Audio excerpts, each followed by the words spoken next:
আসসালামু আলাইকুম গাইস, কেমন আছেন সবাই? ভালো আছেন? আশা করি সবাই ভালো আছেন। এই যে দেখুন, বিশাল বড় একটা কচু আমাদের খেতে হয়েছে। সেইটাকে আজকে কেটে পাঙ্গাস মাছ দিয়ে রান্না করা হবে। চেয়েছিলাম প্রথমে গোশ দিয়ে রান্না করতে, কিন্তু পরে চিন্তা করলাম সবাই মিলে যে না, পাঙ্গাস মাছ দিয়েই খাবো।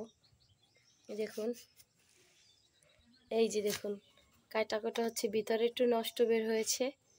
দেখেছেন কত বড়? এই যে দেখুন, মাংস দিয়ে রান্না করার কথা ছিল, কিন্তু মাংস সুদা রেঁধে ফেলেছি।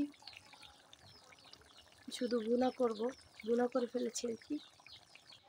এই যে পেঁয়াজ, রসুন, আদা একসাথে বেটে নেব। এই যে দেখুন, স্বল্প পরিমাণে জিরা নিয়ে নিয়েছি, জিরা বেটে নিতে হবে। এই যে দেখুন, মাছ, পাঙ্গাস মাছ কত বড় বড় পিস। এগুলোকে হলুদ মরিচ লবণ দিয়ে মেখে নিয়েছি, এখন ভাজবো। এই যে দেখুন, তেল গরম হয়ে গেছে।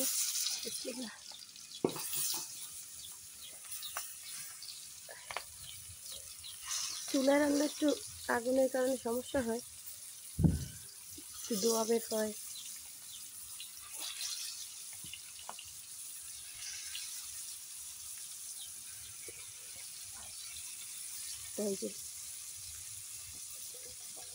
এই যে দেখুন, মাছ ভাজা এক পিঠ হয়ে গেছে, একটু কড়া করেই ভেজে নিয়েছি।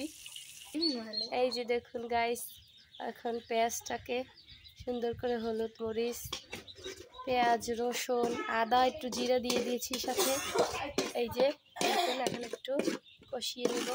এই যে দেখুন, মাছের তেলটাকেই দিয়ে দিচ্ছি, কারণ মাছের তেলটা দিয়ে দিলে স্বাদটা একটু বেশি ভালো লাগে। দেখুন, মাছটা ভাজা হয়ে গেছে।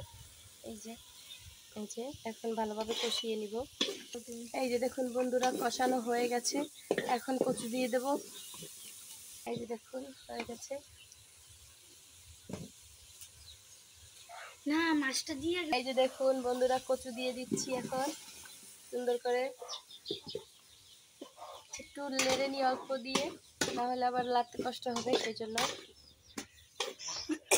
এই যে দেখুন, পুরোটা দেওয়া হয়ে গেছে, এখন আস্তে আস্তে সেদ্ধ হলে মাছটা দিয়ে দেব।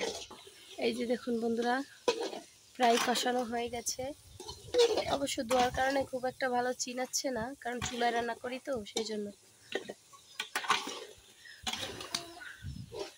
এই যে দেখুন, প্রায় কষানো হয়ে গেছে। এরপর পানি দিয়ে মাছ দিয়ে ঢেকে দেব।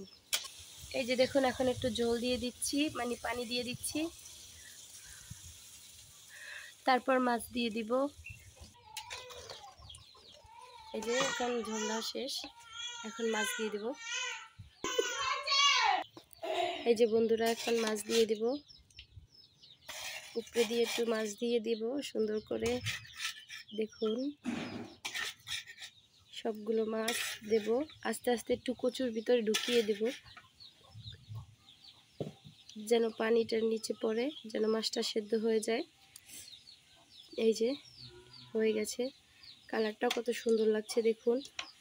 এই কচুগুলোর নাম নাকি জামাই কচু, এইগুলো খেতে নাকি অনেক মজা। আমি কখনো খাইনি, বাট গলা ধরে সেই ভয়তে, কিন্তু এই কচুতে নাকি গলা ধরে না। এই যে এখন ঢেকে দেব, ঢেকে দিলে কিছুক্ষণের মধ্যেই হয়ে যাবে, কারণ কষানোর সময় ঠিকঠাক মতো হয়ে গেছে। এই যে দেখুন গাইস, প্রায় হয়ে এসেছে, আর একটু হলেই উঠিয়ে ফেলবো। এই যে দেখুন গাইস, হয়ে গেছে রান্না, কত সুন্দর লাগছে, খেতে অনেক মজা হয়েছে। আমি টেস্ট করে দেখেছি, এভাবেই রান্না করবেন, খুব ভালো হবে। আপনারা আপনাদের প্রিয় মানুষটাকে এভাবে রান্না করে খাওয়াবেন। আসসালামু আলাইকুম, সবাই ভালো থাকবেন, সুস্থ থাকবেন, আল্লাহ হাফেজ।